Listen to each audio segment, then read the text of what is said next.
Saudi Arabia has joined the ranks of observer countries of the Shanghai Cooperation Organization, SCO. For those who are unfamiliar, the SCO is an intergovernmental organization founded in 2001, initially bringing together China, Russia, and several Central Asian countries in order to strengthen economic cooperation and secure the often tense relations between its members.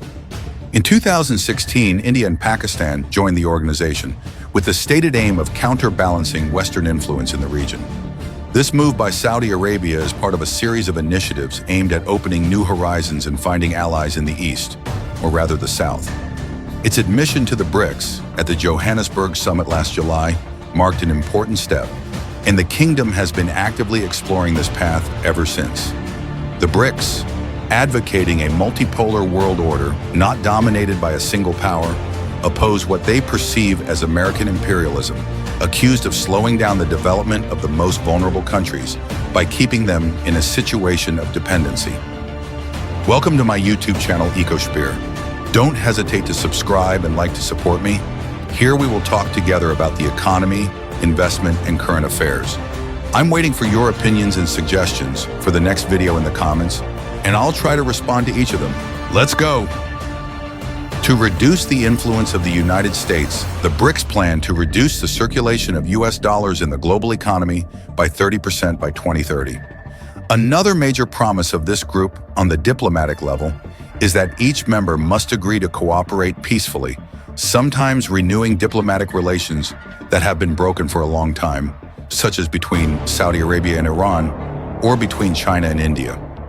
This cooperation also aims to protect common interests, often opposed to those of the United States and, more broadly, the West.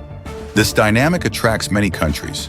The Brics group together 40% of the world's population and produce a third of the planet's wealth, which arouses the interest of many political leaders.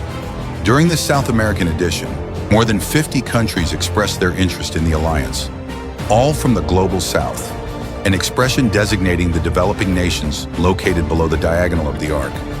These countries, long called third world countries, then developing countries, and finally emerging countries, often lack infrastructure and have high poverty rates. Countries located on the periphery of the world economy are more affected by the negative effects of globalization and depend on aid from countries in the north. Today, these same countries see in the Brics proposals an opportunity to escape this condition. With a budget of several $100 billion, which is constantly increasing, this alliance finances major projects, particularly in countries crossed by the new Silk Roads. The next Brics Plus summit will be held in Russia, and a new enlargement is not excluded. Last August, the Chinese president called on member countries and those wishing to become members to use their local currencies, or failing that the yuan or the Indian rupee, to push back the US dollar in major trade contracts and promote other currencies. This proposal was very well received. Since 2022, the exclusion of Russia from the SWIFT system, the confiscation of the assets of Russian nationals, and the freezing of Russian foreign exchange reserves have shown that the Western alliance can block access to dollars and euros in the blink of an eye. From then on, the other so-called non-aligned countries were faced with a choice: submit or abandon the dollar. In Washington, the enthusiasm generated by the progress of the CEAP system, a competitor to SWIFT in Asia, and by the idea of a future single Brics currency, the Brics coin, is starting to worry. This single currency would be based on tangible wealth, such as gold, precious metals, raw materials, oil, gas, or local currencies. For the moment, this project has been postponed, and efforts are focused on promoting the abandonment of the dollar, with already visible results. The dollar's monopoly on oil, for example, no longer exists. Since 2018, it has been possible to buy oil and pay for it in yuan on the Hong Kong market, but sanctions have accelerated this movement. Since 2022, Russia has accepted Indian rupees and Chinese yuan in exchange for its oil. Part of Saudi production is quoted in yuan, and in Shanghai, one can pay in yuan or gold. The United Arab Emirates now accepts the rupee, and Iran is considering it.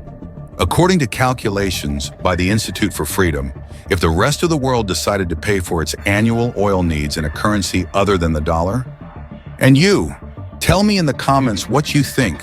Will legendary America be able to resist once again? Don't forget to leave a comment and subscribe so you don't miss any future videos. Thank you for your support and see you soon for a new video. Don't forget, there's them and there's us. Choose your side.